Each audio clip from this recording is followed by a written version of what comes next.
de Dieu, on le retrouve dans le chapitre 18 du livre de Deutéronome, il est dit qu'il viendra un prophète plus grand que toi, plus grand que Moïse. C'est Dieu qui le dit, plus grand que Moïse. Et pourtant, pour le peuple juif, notre ami Daniel n'est pas là, mais il pourrait peut-être éventuellement écouter ce que je dis, mais en définitive, pour les juifs, un homme plus grand que Moïse, ça ne peut pas exister. C'est l'homme le plus grand dans l'histoire avec Abraham, du peuple juif, de la Torah, de tout l'enseignement de l'Ancien Testament. C'est le plus grand. Et pourtant, Dieu prophétise en quelque sorte, au travers de ce texte de Deutéronome, il viendra un prophète plus grand que Moïse, plus grand que toi. Et il dit, écoutez-le, écoutez-le.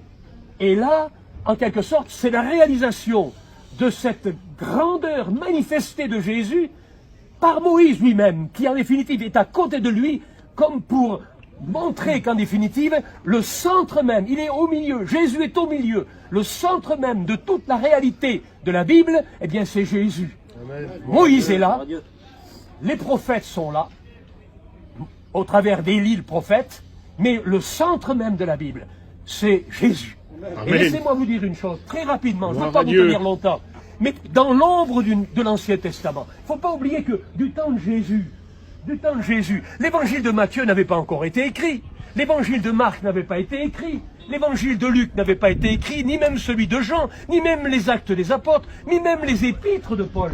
Le Nouveau Testament n'avait pas encore été écrit, il n'y en avait rien. Ce qui restait, c'était les textes de l'Ancien Testament, la première partie de la Bible qu'on appelle l'Ancien Testament.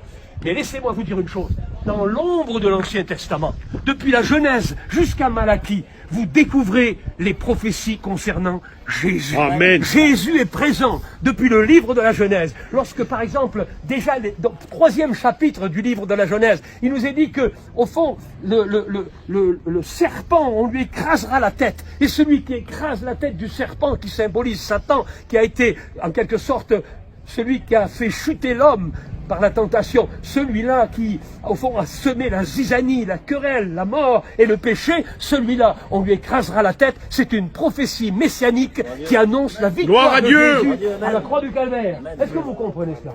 Et puis, quand vous allez plus loin, vous regardez Abraham, le père des croyants, l'homme qui a manifesté un acte de foi extraordinaire, qui a laissé son pays, sa patrie, et qui est parti à l'aventure pour obéir à Dieu. La promesse lui a été faite, il serait père d'une multitude.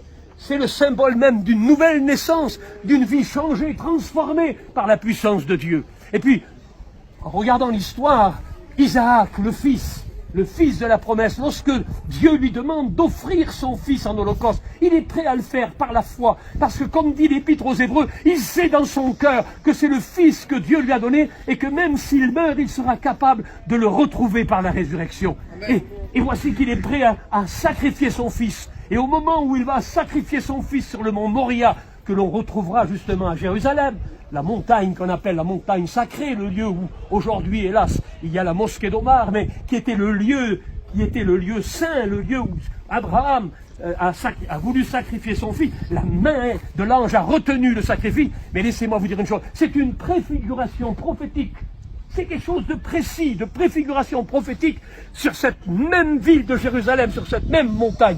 Christ a été crucifié et Dieu n'a pas retenu sa main, mais il l'a offert. Il a tellement aimé le monde, nous dit l'évangile de Jean au chapitre 3, qu'il a donné son Fils, afin que quiconque croit en lui ne périsse pas, mais qu'il ait la vie éternelle. Et Jésus a dit lui-même, mais moi, ma vie, personne ne me la prend. Jésus n'est pas un martyr, mais il a offert sa vie. Gloire à Dieu. Librement, il a donné sa vie pour le péché de l'humanité. Et puis quand on va plus loin, laissez-moi vous dire, on franchit les étapes, on arrive à Moïse. Très rapidement, le bâton qui a ouvert la mer Rouge. Mais c'est aussi un symbole de celui qui nous amène de l'esclavage à la liberté. C'est aussi un symbole de Christ. C'est une prophétie de la liberté que nous avons en Christ.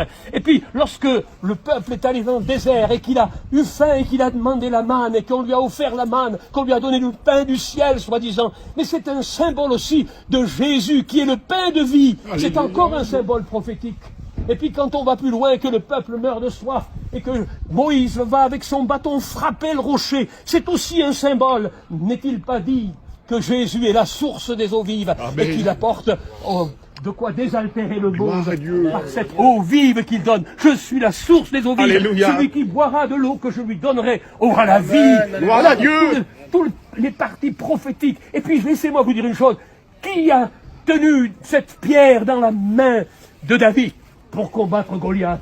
Cette pierre qui a été lancée et qui a vaincu le géant, qui a terrassé le géant, c'est encore un symbole de Christ qui nous donne une parfaite victoire en toutes choses. Gloire à Dieu. Et toutes les prophéties messianiques, vous prenez les psaumes de David, le psaume 22 qui nous parle des mains et des pieds percés de Jésus, que vous regardez, son dos a été labouré, ou vous regardez le psaume 23 où il nous est parlé du bon berger, c'est encore un symbole de Christ, c'est une prophétie messianique.